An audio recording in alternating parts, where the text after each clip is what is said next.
کہ ہم اہل سنہ والجماع ہیں، بریلوی ہیں، اور بریلویوں کا یہ خاصہ ہوتا ہے کہ پہلے تو کسی کو چھیڑو نہیں، اور کوئی چھیڑ دے تو چھوڑو نہیں۔ بہرحال ہمیں ان سے کیا مطلب ہے، کیا لینا دینا، یہ ضمنی بات میں نے آپ کو بتا دی، آپ کے گوشے گزار کر دی، میں امام حسین کا بیان کر رہا ہوں۔ حضرت امام حسین رضی اللہ تعالیٰ عنہ مکہ معظمہ میں پناہ گزی کی حیثیت سے شعب ابو طالب میں مقیم ہوئے، تو اس وقت آپ نے کوئی سینا نہیں کھٹی کی، کوئی آرمی نہیں کھٹا کی، نہ ہی اپنے ہاتھ پر بیعت کی یزید کے خلاف۔ حضرت امام حسین پناہ گزی کی حیثیت سے ٹھہرے تھے۔ اس دوران کوفے سے بہت سے خطوط آئے۔ جب کوفہ کے لوگوں کو پتہ چلا امیر معاویہ رضی اللہ تعالیٰ عنہ کا انتقال ہو گیا ہے اور حضرت امام حسین نے یزید کے ہاتھ پر بیعت کرنے سے انکار کیا اور مدینہ چھوڑ کر مکہ معظمہ چلے گئے، تو تمام کوفہ کے لوگ سلیمان کے ایک شخص سلیمان نامی اس کے گھر پر جمع ہوئے۔ یہ کوفہ شہر جو ہے یہ کربلا کے قریب ہے، اور یہ کوفہ شہر کی بنیاد 14 سے 16 ہجری کے درمیان قادسیہ وغیرہ میں مسلمانوں کی فوج نے فتح کیا، فتوحات پر عراق میں اپنا پڑاؤ ڈالا، تو مدائن کی آب و ہوا فوجیوں کو راس نہیں آ رہی، یعنی سوٹیبل نہیں تھی، سیٹ نہیں ہو رہی۔ تو حضرت سعد ابن ابی وقاص صحابی رسول صلی اللہ علیہ وسلم ہیں، ان کے حکم پر یہ جگہ تلاش کی گئی، اور یہاں 17 ہجری میں فوج کے ساتھ تمام لوگ یہاں رہنے کے لیے تشریف لائے، تمام مسلمان۔ تو 17 ہجری میں یہ کوفہ شہر آباد ہوا۔ حضرت علی کے زمانے سے یہ کوفہ شہر حضرت علی کے محبوں کا مرکز رہا ہے، یعنی شیعان علی وہاں رہتے ہیں۔ حضرت امام حسین کے، حضرت علی رضی اللہ تعالی عنہما کے شیعوں کا یہ مرکز تھا۔ تو وہیں پر ایک سلیمان نامی شخص تھا، اس کے مکان پر تمام شیعان علی شیعان حسین جمع ہوئے اور کہتے کہ امام حسین نے یزید کے ہاتھوں پر بیعت نہیں کی، انکار کر دیا، مدینہ منورہ سے آپ مکہ معظمہ تشریف لے آئے ہیں، لہذا ہم یہ چاہتے ہیں کہ جو ہے اب چونکہ ہم لوگ یہاں کا جو گورنر ہے اس کے ساتھ شریک جمعہ نہیں ہوتے، عیدین میں شریک نہیں ہوتے، لہذا حضرت امام حسین کو ہم خط لکھیں اور کہیں کہ حضرت امام حسین یہاں تشریف لائیں تاکہ آپ کی برکت سے اللہ تبارک و تعالی ہم تمام کو حق کی حمایت حاصل کریں، لیکن یہ اس شرط پر ہوگا کہ آپ تمامی لوگ ان کی حمایت کریں گے اور ان کے دشمنوں سے لڑیں گے اور ان کا دفاعی بچاؤ کریں گے، اور بچاؤ کرتے کرتے اگر ضرورت پڑی تو اپنی جان کی بازی لگا دیں گے، یعنی اپنی جان نچھاور کر دیں گے، لیکن ان کے ساتھ بزدلی یا دغا بازی نہیں کریں گے۔ سب نے ایک زبان ہو کر کے کہا۔ تو بہرحال عبداللہ ابن دار، عبداللہ ابن سبئی کے ہاتھوں پہ یہ پہلا خط بھیجا گیا کچھ لوگوں کے دستخط کے ساتھ۔ کہاں؟ کوفہ سے مکہ معظمہ امام حسین کے پاس بھیجا گیا کہ آپ یہاں تشریف لائیں، ہمارا کوئی امام نہیں ہے اور ہم ان لوگوں کے ساتھ جمعہ میں عیدین میں شریک نہیں ہوتے ہیں، آپ آئیں تو اللہ تبارک و تعالی ہمیں حق کی حمایت فرمائے، حق پر حمایت فرمائے آپ کی برکت سے۔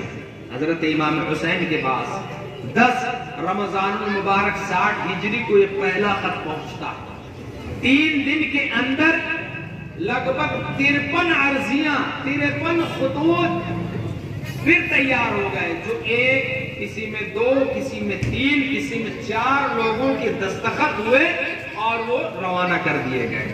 آخر میں کچھ اور خاص لوگوں کے خط کوفہ سے مکہ معظمہ جو ہے بھیجے گئے، اور ان کا مضمون یعنی ٹاپک کیا تھا؟ یہی تھا، لب لباب جو تھا، حاصل کلام جو تھا وہ یہی تھا کہ آپ یہاں تشریف لے آئیے، اللہ تبارک و تعالی ہمیں حمایت حاصل کرے اور جب آپ یہاں تشریف لے آئیں گے تو جن کے ساتھ ہم شریک جمعہ اور شریک عیدین نہیں ہوتے ان کو یہاں سے نکال کر دمشق یا شام جانے پر مجبور کر دیں گے۔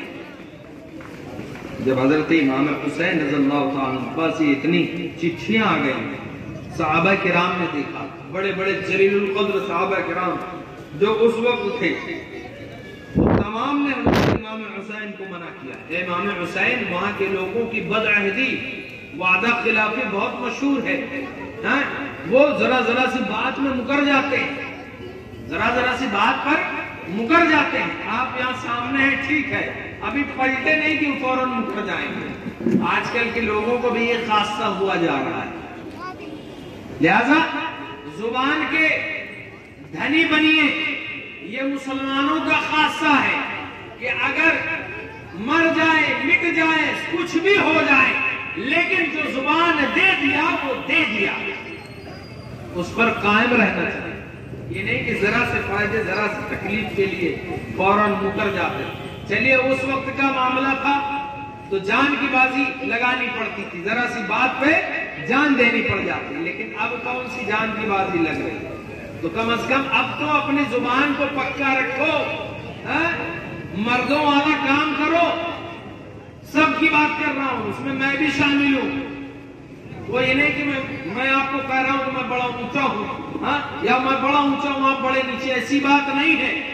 اگر کوئی عالم عوام کو تنبیہ کرتا ہے، کسی چیز کی تعلیم کرتا ہے، تو میں یہ کہتا ہوں اللہ تبارک و تعالیٰ سب سے پہلے مجھے عمل کی توفیق عطا فرمائے، پھر اس کے بعد آپ تمام کو اس کی توفیق عطا فرمائے۔ ٹھیک ہے، بات سمجھ میں آئی نا؟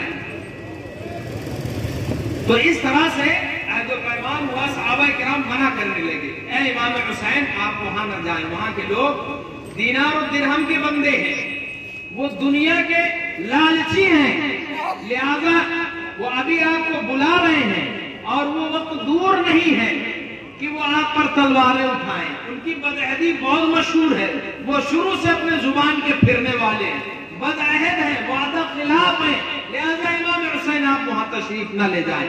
اگر آپ یہاں رہتے ہیں تو آپ کے لیے فوج اکٹھا کی جائے گی، اطراف و جوانب میں جتنے قبیلے ہیں تمام قبائل سے آپ کے نام کی بیعت کی جائے گی اور وہاں سے بھی فوجی دستے بلائے جائیں گے، لہذا اے امام حسین آپ کوفہ نہ جائیے۔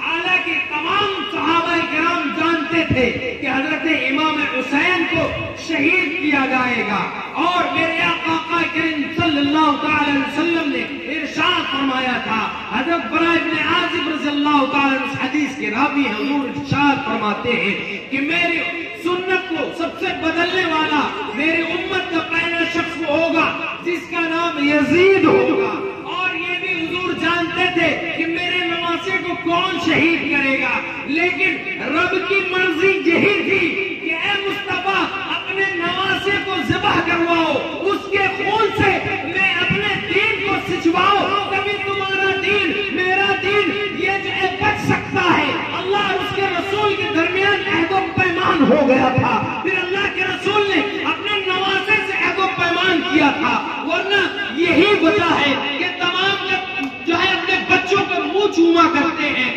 حضور صلی اللہ علیہ وسلم انہیں سونگھا بھی کرتے، چوما بھی کرتے، لیکن اپنی زبان نہیں دیا کرتے۔ حضرت امام حسین حضور کی زبان کو چوسا کرتے تھے، چوسا کرتے تھے، حالانکہ حضور کو معلوم تھا کہ اے میرے بیٹے حسین آج تم میری زبان چوس لو، اس کی برکت سے جب میدان کربلا میں تم بھوکے اور پیاسے ہوگے تو تمہیں بھوک اور پیاس کی شدت اتنی نہ ستائے گی، اس کی برکت سے اے حسین تم میری زبان چوس لو۔ لہذا جس طرح سے رات اور دن کی خبر ہوتی ہے، اسی طرح سے حضرت امام حسین کو اور حضرت امام حسین کے بارے میں تمام صحابہ کرام جانتے تھے کہ حضرت امام حسین شہید کیے جائیں گے، لیکن یہ معاملہ، یہ واقعہ اسی مرتبہ پیش آ جائے گا یہ کوئی نہیں جانتا، لیکن اس بات پر اتفاق ہوا کہ جو ہے امام حسین آپ نہ جائیں، بلکہ آپ اپنے چچا زاد بھائی حضرت مسلم کو بھیج دیجئے، مسلم بن عقیل ان کو بھیج دیجئے، وہ جائیں اور جا کر کے وہاں کے حالات دیکھیں، جائزہ لیں، پھر اس کے بعد جو ہے جائزہ لے کر کے لکھ دیں۔ اگر وہ اچھا لکھیں گے تو پھر جو ہے آپ چلے جائیے گا۔ کچھ لوگ اس پر راضی ہو گئے اور پھر کوئی عذر بھی باقی نہیں رہتا، ورنہ حضرت صدر الافاضل علامہ نعیم الدین مراد آبادی رحمت اللہ علیہ اس کی وضاحت فرماتے ہیں، کہتے ہیں کہ اگر امام حسین نہ جاتے تو کوفیوں کو عذر شرعی مل جاتا کہ ہم نے تو امام حسین کو بلایا تھا لیکن امام حسین نہیں آئے، اسی وجہ سے ہم جو ہے گمراہی میں پڑے رہے۔ ہاں، اب اس کے بعد امام حسین کے پاس بھی عذر شرعی نہ ہوتا کہ امام مسلم نے جب سب کچھ لکھ کر کے بھیج دیا تب جو ہے اب جانے کا یا نہ جانے کا کوئی مطلب ہی نہیں ہے، یعنی اب جانا ہے۔